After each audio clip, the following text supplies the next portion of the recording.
So the opposite end of the spectrum, right, from single cell recording as an electrophysiological technique is sort of EEG recording, which is electroencephalography, and that refers to the fact that you're recording, the electrical activity of the brain, and we'll talk about what that means with some more precision here.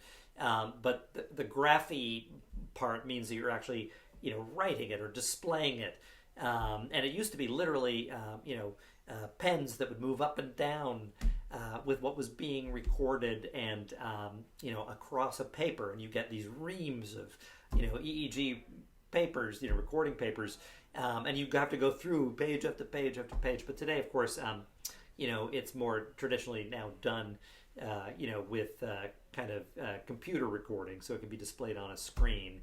And now there's software that can identify, specific areas of interest in that recording, that may require, a closer look by a clinician, for example. Single cell recording, right? You're taking an electrode, you're descending it next to like a single neuron and recording its electrical activity.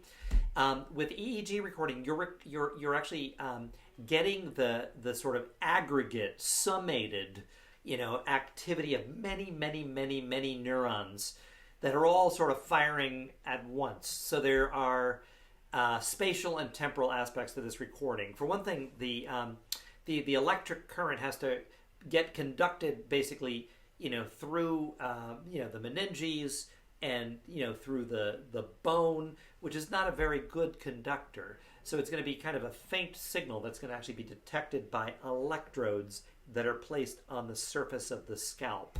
And only, if a single neuron fires somewhere in the brain, there's no way that's going to, reach this EEG recording. The up and down tracings that you're actually getting reflect, again, many neurons. And actually, these neurons have to be oriented in a specific direction for the aggregate current to get conducted and be detected by, an electrode at the surface of the scalp. And also, they aren't going to be coming from very deep. It's going to be areas that are closer to the surface of the brain. So cortical gyri, more likely, actually. The amplitude of the waveform that you actually record, it's got to be the entire tracing, the entire recording that you're getting, the electrical activity that you're recording, has to be amplified to display it, because it's a very faint up and down sort of change in current detected at the level of the scalp.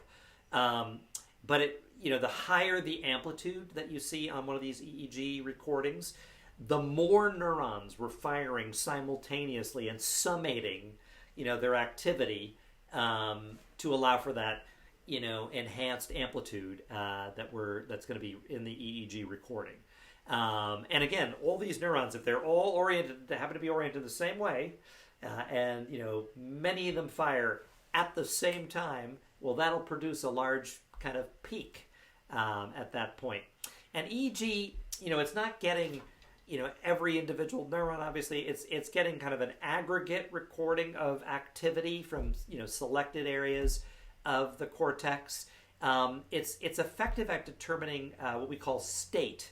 So if you are awake and alert and engaged and processing information, you tend to have low amplitude and rapid, what we call beta activity, very fast up and down, rapid activity. And this is because different subpopulations of neurons are processing, different aspects of what, of some aspect of cognition or perception. So, for example, if you're recording from the O1 and O2 electrodes back here, these are the ones that are right over the, the occipital lobe at the back. By convention, odd numbers mean you're on the left side of the brain for electrode placement, and even numbers mean that you're on the right side of the brain. And O is occipital, so if you have O1 and O2, if somebody has their eyes open and you're presenting them with stimuli, you'll see beta activity, fast, rapid, low amplitude with lots of subpopulations processing different aspects of the scene in front of you visually. However, if they close their eyes, they switch to another kind of rhythm that's also associated with the awake state, but it's a more relaxed and, there's less kind of active processing going on. This is a, slower wavelength, higher amplitude that's referred to as the alpha rhythm. And you'll see, when people close their eyes, often there's a very pronounced alpha, over these occipital electrodes because there's nothing visual, to process. So the neurons all start firing more in tune with each other. And then if you start to get drowsy and you start to drift off, as we do, suddenly you get these, periods of very high amplitude, slower waveforms. And when you're asleep, there are several different stages of sleep that are, distinguished by, largely slower waveforms. In fact, the deepest stages of sleep we refer to as slow wave sleep.